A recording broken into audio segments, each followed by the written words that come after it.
Assalamualaikum warahmatullahi wabarakatuh. Saya Mahada Dewi Ananta, NIM 230106204. Sini saya akan berdongeng yang berjudul Putri Salju dan 7 Kurcaci.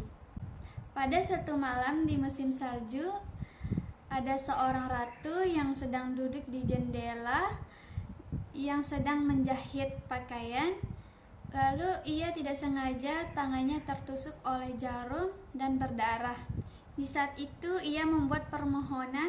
Ia berkata, andaikan aku memiliki putri yang berkulit putih seperti salju, bibir merah seperti darah, dan rambut hitam seperti kayu eboni. Tak lama kemudian ia pun hamil dan melahirkan seorang putri yang sama seperti ia inginkan. Ia memberinya nama Putri Salju. Tak lama kemudian, setelah melahirkan Putri Salju, sang ratu pun sakit dan meninggal. Tak lama kemudian Putri Salju pun tumbuh menjadi gadis yang cantik dan baik hati. Karena ayahnya merasa kasihan kepada Putri Salju, ia melihat Putri Salju tidak mempunyai seorang ibu, lalu ia menikah dengan seorang wanita, dan Putri Salju pun mempunyai ibu tiri.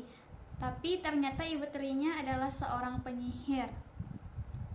Ibu tirinya memiliki cermin ajaib yang bisa berbicara, dan setiap pagi ia selalu menanyakan kepada cermin, "Cermin, siapakah yang paling cantik di negeri ini?" Cermin pun menjawab, "Tentu engkau sang ratu, engkaulah yang paling cantik di negeri ini." Seiring berjalannya waktu, sang putri pun tumbuh menjadi gadis yang dewasa. Dan satu kemudian ibu tirinya pun bertanya kepada sang cermin, "Cermin, siapakah yang paling cantik di negeri ini?" Dan cermin pun menjawab, "Tentu engkau sang ratu, tetapi Putri Salju jauh lebih cantik daripada engkau." Dan ibu tirinya pun marah. Lalu ia memanggil pesuruh untuk membunuh Putri Salju. Ibu tirinya pun berkata, "Bunuhlah Putri Salju di dalam hutan dan bawakan aku jantungnya sebagai bukti bahwa Putri Salju telah meninggal." Dan seiring berjalannya waktu, pesuruh pun membawa Putri Salju dengan beralasan untuk bahwa ia disuruh oleh ibu tirinya mengajak Putri Salju berjalan-jalan ke tengah hutan. Setibanya di tengah hutan, pesuruh pun berkata kepada Putri Salju, "Wahai sang putri, ibumu menyuruhku untuk membunuhmu, tapi aku tidak tega untuk membunuh gadis secantik dirimu. Sekarang pergilah jauh dari kerajaan dan jangan pernah kembali." Putri Salju pun berjalan ke dalam hutan, dan Putri Salju dihampiri oleh beberapa ekor burung. Lalu burung tersebut menunjukkan jalan kepada Putri Salju. Tak lama kemudian Putri Salju pun melihat sebuah rumah. Lalu ia masuk ke dalam rumah dan melihat banyak sekali makanan di meja makan. Karena ia sangat lapar, Putri Salju pun makan. Setelah makan, ia pun merasa lelah dan melihat ada kamar tidur di sana. Ia pun tidur dengan pulas. Tak lama kemudian tibalah 7 kurcaci masuk ke dalam rumah. Setibanya di dalam rumah, ia melihat ke arah meja makan. Para kurcaci pun berkata, "Siapakah yang sudah memakan makananku?" Dan salah satu kurcaci pun melihat ke arah kamar tidur dan berkata, "Siapakah yang berbaring tidur di tempat tidurku?" Lalu para kurcaci pun penasaran dan masuk ke kamar tidur. Para 7 kurcaci pun melihat seorang putri gadis cantik yang berbaring tidur pulas di kamar tidurnya. Ia pun berkata, "Siapakah gadis cantik ini?"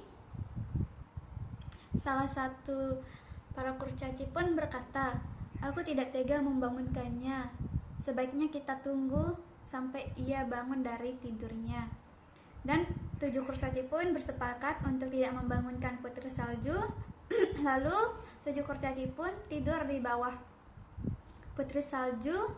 Tak lama kemudian besok paginya Putri Salju pun bangun dan terkaget melihat ada 7 kurcaci yang sedang tidur di bawahnya. Dan para kurcaci pun bangun. Lalu ia bertanya kepada Putri Salju, "Siapakah engkau?" Lalu Putri Salju pun bercerita kepada sang 7 kurcaci tentang apa yang dialami olehnya.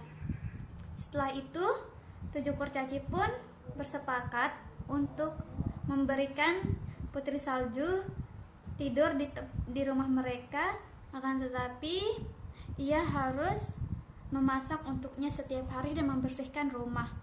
Tak lama kemudian, seiring berjalannya waktu, ibu tirinya pun bertanya kepada cermin ajaib, "Cermin-cermin, siapakah yang paling cantik di negeri ini?" Cermin pun berkata, "Tentu engkau, sang ratu." Akan tetapi cermin berkata, Putri Salju dan 7 kurcaci tinggal di dalam hutan.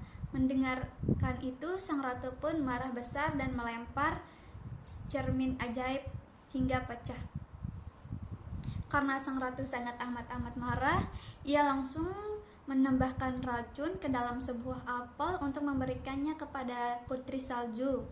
Ia pun menyamar menjadi nenek tua, dan tidak lama kemudian ia pun berjalan ke dalam hutan untuk menemui Putri Salju. Setelah itu ia melihat Putri Salju yang sedang duduk di jendela. Putri Salju pun bertanya kepada sang nenek tua, "Wahai nenek tua, siapakah engkau?" Nenek tua pun berkata, "Aku kesini untuk memberimu buah apel yang bisa ditukar dengan roti untuk diberikan kepada suamiku yang sedang sakit." Lalu ia bergegas ke dapur untuk mengambilkannya sebuah roti yang ia masakkan kepada 7 kurcaci dan memberikan kepada nenek tua itu. Lalu ia menukarnya dengan sebuah apel. Ketika Putri Salju memakan apel tersebut, ia meninggal dan tergeletak di lantai. Dan para 7 kurcaci pun pulang dan melihat Putri Salju sudah tidak bernapas dan meninggal. Dan 7 kurcaci pun bersepakat untuk tidak mengubur Putri Salju di dalam tanah karena ia melihat Putri Salju yang memiliki kulit seputih salju. Ia tidak tega untuk menguburnya. Para 7 kurcaci pun bersepakat untuk membuat peti tembus pandang dan menaruh Putri Salju di halaman rumahnya. Dan tidak lama kemudian, dan tiba pun seorang pangeran dan melihat seorang putri yang selalu ia impikan setiap malam. Ia pun berkata kepada 7 kurcaci, "Bolehkah aku membawa putri ini? Aku akan menggantinya dengan apapun itu." Tetapi para 7 kurcaci itu tidak memberikan izin kepada pangeran. Tetapi pangeran pun bersikeras dan kekeh untuk membawa Putri Salju. Dan 7 kurcaci pun bersepakat karena kasihan kepada pangeran. Ia pun memberikan Putri Salju untuk dibawa bersama pangeran. Pangeran pun menyuruh prajuritnya untuk membawa peti mati Putri Salju. Dan setelah itu peti pun itu terjatuh dan racun yang di dalam mulut Putri Salju pun keluar. Lalu pangeran pun melihat Putri Salju dan ia menciumnya. Putri Salju pun terbangun dari tidurnya dan ia berkata, "Di manakah aku?" Pangeran pun berkata kepada Putri Salju, "Menikahlah denganku." Dan Putri Salju pun menjawab, ia akan menikah dengannya. Tetapi Putri Salju terlebih dahulu harus menemui ayahnya untuk meminta restu kepada ayahnya. Tetapi prajurit pangeran pun berkata kepada Putri Salju bahwa ayahnya sudah menghilang lama dari kerajaannya, dan ia meminta bantuan kepada pangeran untuk mencari ayahnya ke kerajaan itu. Dan pangeran pun tak lama kemudian bersama Putri Salju dan para prajuritnya pergi ke kerajaan Putri Salju. Kemudian Sang pangeran pun menaklukkan kerajaan dan memerintahkan kepada semua prajuritnya untuk mencari keberadaan ayah sang putri salju. Dan prajurit pun mencari. Salah satu prajurit menemukan ruang rahasia yang di dalamnya ada ayah sang putri yang diikat oleh rantai. Dan setelah mengetahui ibu tirinya lah yang jahat dan mengurung ayahnya, ayahnya pun mengusir ibu tirinya dan mengumumkan kepada seluruh istana masyarakat pernikahan pangeran dan sang putri salju. Sekian dari saya. Wassalamualaikum warahmatullahi wabarakatuh.